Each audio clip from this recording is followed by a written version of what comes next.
Assalomu alaykum.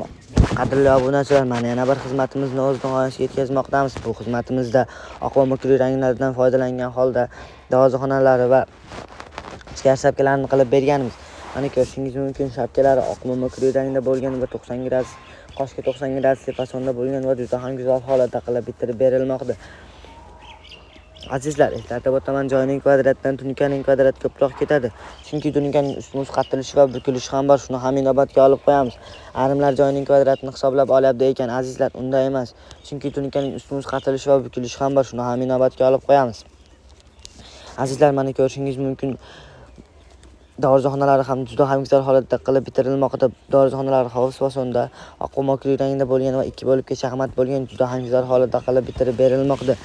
Kimga shunaqa xizmatlar kerak bo'lsa, ekrandagi raqamlarga bemalol bog'lanishi mumkin. Mana ko'rishingiz mumkin, juda ham go'zal holatda qilib bitirib bermoqdamiz.